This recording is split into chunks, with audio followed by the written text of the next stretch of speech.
Jumpa kembali di channel Kompas Solusi Indonesia dengan membawakan satu topik baru dengan judul Bijaklah memaknai arti benar ataupun arti salah dalam hidup. Dalam kesempatan kali ini, di topik kali ini, saya ingin berbagi pada Anda sekalian yang mungkin saat ini Anda sedang mengalami sebuah dilema, Anda mengalami sebuah rasa galau ketika kondisi finansial Anda sedang carut marut, bisa jadi akibat dari pandemi, bisa jadi akibat dari Anda salah langkah yang lalu, dan Anda terbeban hutang kartu kredit.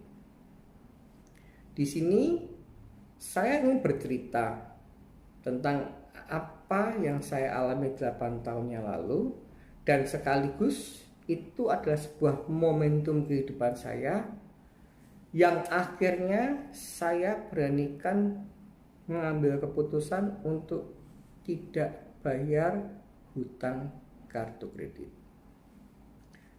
Jadi 8 tahun yang lalu saya mengalami proses perceraian, sekaligus saya mengurus hak asuh anak, dan sekaligus 8 tahun yang lalu aset saya sedang proses disita oleh sebuah bank, di mana pada saat itu mau tidak mau, suka tidak suka, saya harus berani memaknai kata benar atas tindakan yang saya lakukan saat itu. Kalau kita bicara makna benar, artinya memang kondisi saya tidak memungkinkan untuk melanjutkan bayar hutang kartu kredit. Sedangkan saya mengabaikan kata salah jika orang tidak bayar kartu kredit. Jadi di situ dilema ini mulai. Kata benar karena memang kondisinya tidak baik dan saya harus melanjutkan hidup dengan anak-anak saya. Saya harus bertanggung jawab terhadap mereka, saya harus bertanggung jawab terhadap hidup saya sendiri. Dan untuk sementara waktu ketika kondisi finansial saya belum membaik, saya akan bersikukuh untuk membenarkan tindakan saya sementara tidak bayar hutang. Tapi saya tidak pernah mematikan hati nurani saya untuk suatu saat nanti ketika kondisi finansial saya membaik, saya pastikan saya akan bayar hutang. Saya tidak pernah mematikan hati nurani bahwa tidak bayar hutang ini adalah salah. Kita salah sedang tidak bayar hutang. Ini bukan saya matikan, tapi saya sementara waktu lebih menangkan kata benar. Saat ini saya tidak bayar hutang. Jadi di sini saya tegaskan pada Anda sekalian, jika memang kondisi Anda tidak baik, jangan pernah ragu untuk memilih kata untuk sementara waktu saya benar tidak bayar hutang, khususnya hutang kartu kredit. Ingat, ini kondisi pandemi akibat dari sebuah adanya wabah virus. Ini segalanya carut marut, porak-poranda. Boro-boro kita yang sebagai perorangan, perusahaan-perusahaan besar, perusahaan nasional, bahkan sebuah negara pun juga sangat terdampak akibat dari virus yang kita tidak tahu kapan ini selesai. Income kita berturun banyak, bahkan bisa jadi jika ini tidak kita antisipasi, maka Anda akan hancur.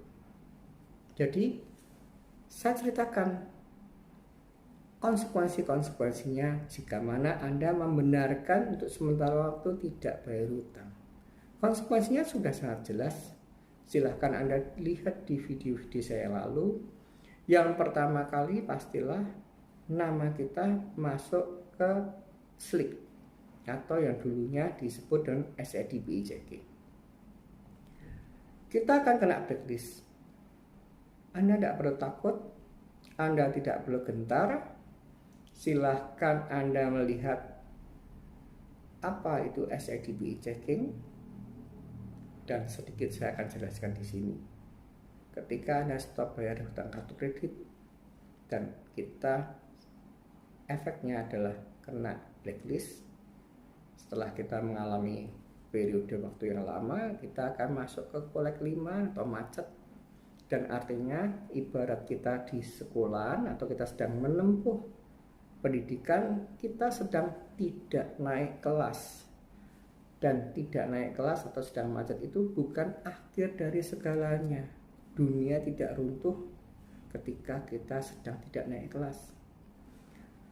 Tugas kita stop bayar hutang kartu kredit adalah mulailah kita mengencangkan ikat pinggang, pengiritan efisiensi, meningkatkan kinerja kita agar supaya kita segera mendapatkan income dan dapat kita sisihkan, dapat kita tabung. Dan ketika kita ini sudah cukup dana untuk bisa kita sisihkan dan tidak mengganggu kebutuhan primer kita, pendidikan anak sudah kita penuhi, makan sandang pangan kesehatan sudah kita penuhi dan kita bisa sisihkan, suatu saat nanti kita akan tawar ke bank, hutang saya berapa, kita bernegosiasi dengan bank untuk menentukan bunga dan dendanya, minta dihapus, bahkan kita bisa minta keringanan pokoknya. Dan ketika itu mengalami titik temu, kita sudah mendapatkan approvalnya atau persetujuannya, segeralah kita bayar. Dan ketika kita bayar, kita akan segera mendapatkan surat keterangan lunas.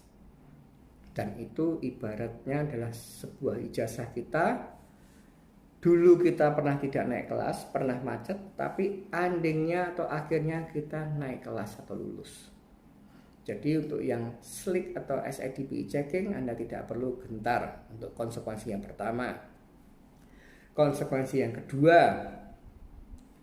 Anda tidak perlu takut bunga, denda dari hutang pokoknya 10 juta jadi 12 juta, 12 juta jadi 13 juta, 13 juta jadi 14 juta, sampai akhirnya omong kosong berhenti di 16 juta. Anda tidak perlu takut tentang itu. Biarkan itu selesai apa adanya. Dalam arti selesai apa adanya, memang kondisi kita tidak baik. Kalau kita omong kosong mau beli sebuah barang, ada promo murah pun, kalau kita belum ada dana kan itu juga sebuah mimpi belaka. Jadi lupakan, kalau bahasa Jawanya selehkan dulu. Dan ketika kita sudah ada uang, baru kita tawar tentang negosiasi bunga, penghapusan bunga, penghapusan denda, bahkan minta keringanan akan pokoknya. Dan saya garansi itu bisa terjadi. Jadi konsekuensi kedua kita bahas tentang bunga dan denda. Konsekuensi ketiga, kita akan diteror oleh kolektor bank. Entah itu kolektor desk call, kolektor yang melalui telepon, ataupun kolektor debt call, kolektor yang datang ke rumah atau tempat kita bekerja. Sedikit saya bekali, dalam kondisi pandemik ini, Anda punya hak 100% untuk bisa paling tidak menghindar sementara waktu atau mempersulit akan hadirnya debt call atau orang yang datang ke rumah atau bekerja. Karena memang ini diatur oleh negara, adanya undang-undang tentang wabah penyakit menular. Kita boleh tidak bertemu dengan debt call dengan sebuah wacana bahwa saya tidak tahu kamu itu bawa penyakit atau tidak. Jadi untuk sementara waktu ketika ini ada pandemik dan ini belum berakhir, Saya pastikan Anda bisa menggunakan momentum ini untuk tidak mau bertemu dengan debt call.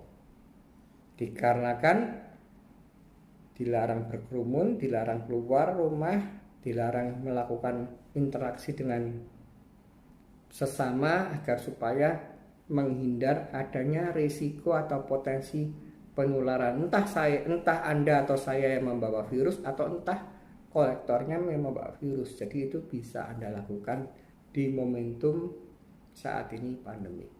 Sedangkan untuk debt call Anda juga santai-santai saja. Silahkan Anda melihat di video saya tentang cara hadapi debt call itu kayak apa, cara hadapi debt call itu kayak apa. Ingat baik-baik, jangan anggap adanya teror debt call atau debt call ini sebuah siksaan atau sebuah neraka kehidupan. Jika Anda bisa menata hati nurani Anda, itu semua hanyalah berlalu apa adanya, dan itu adalah tidak menjadi sebuah perkara kehidupan. Dan konsekuensi yang keempat, yang terakhir ini, yang saat ini perlu kita bahas, yaitu gengsi. Kita selalu berpikir atau cara pola pikirnya hati nurani. Jika kita berpikirnya gengsi, jika kita berpikirnya hati nurani, ini Anda akan mendapatkan efek atau risiko ruginya 2 kali. Ketika Anda mengatakan hati nurani adalah salah loh tidak bayar hutang, akan tetapi kondisinya memang Anda tidak memungkinkan untuk melakukan itu. Yang terjadi apa? Anda bisa frustasi. Anda tidak bisa menerima realita yang saat ini sedang terjadi. Dan jika ini Anda lanjutkan, bisa jadi Anda akan melakukan salah langkah. Entah itu salah langkah, macamnya banyak, silahkan Anda lihat di video saya. Jangan salah langkah ketika Anda terjebak dalam hutang kartu kredit. Akan tetapi sebelum saya menutup video ini, saya akan memberikan bekal pada Anda agar supaya yang paling salah langkah, yang paling fatal itu adalah Anda berputus asa dan akhirnya Anda memilih mengakhiri hidup. Saya sangat prihatin. Kira-kira 5 tahun yang lalu, ada 5 atau 4 tahun yang lalu, atau mungkin 6 tahun yang lalu, ada satu keluarga yang melakukan tindakan bunuh diri bersama-sama di 2 lokasi yang berbeda. Suami istri ini, yang istri bunuh dirinya kalau nggak salah yang di Pekalongan, yang suaminya yang bunuh dirinya yang kondisinya saat itu mereka berada di Cirebon. Jadi ini suami istri, istrinya di Pekalongan dengan anaknya minum racun atau serangga, suaminya juga bunuh diri di jam yang bersamaan. Mungkin mereka berkomunikasi dan akhirnya karena mereka tidak bisa menerima realitanya, terjebak hutang multiple, baik itu hutang dagang ataupun hutang kartu kredit. Tidak mau malu, tidak mau gengsi, membenarkan hati nurani. Dalam arti membenarkan hati nurani, merasa bersalahnya luar biasa. Akhirnya mereka memutuskan bunuh diri bersamaan. Yang satu bunuh diri di Pekalongan, yang satu lagi bunuh diri di Cirebon. Atau mungkin Anda nanti bisa juga lihat di akhir video, saya akan tayangkan hasil Google saya. Ada seseorang yang bunuh diri di Surabaya, tepatnya kira-kira tahun 2016, gantung diri akibat gagal bayar hutang kartu kredit. Ataupun yang baru saja terjadi adalah seorang supir taksi diakibatkan tidak kuat adanya teror atau tekanan di mana dia mainnya pakai hati nurani terus, korban hutang pinjaman online dan akhirnya gantung diri. Itulah yang saya antisipasi dan kenapa saya membuat channel ini tidak lain tidak bukan adalah memenuhi kata hati saya. Harapannya jika Anda bisa berbagi pada orang-orang yang mungkin sedang mengalami terjebak hutang, jika Anda tidak bisa menolong secara dana atau materi, Anda bisa tolong melalui sebuah advice atau nasihat, sehingga rasa keterpurukan, rasa putus asanya kita bisa terapi mereka agar supaya mereka tidak salah langkah. Saya himbau pada Anda dan sekalian untuk ikut berpartisipasi. Jika mana Anda tidak terjebak hutang, Anda bisa bagikan video ini pada rekan-rekan Anda yang mungkin saat ini sedang mengalami gagal bayar hutang kartu kredit, agar supaya mereka bisa mendapatkan pencerahan, agar supaya mereka tidak salah langkah dan mereka bisa menyelesaikan tahap-tahap kehidupan ini secara benar dan baik. Jangan menyerah, tetap semangat, dan ingat, badai pasti berlalu.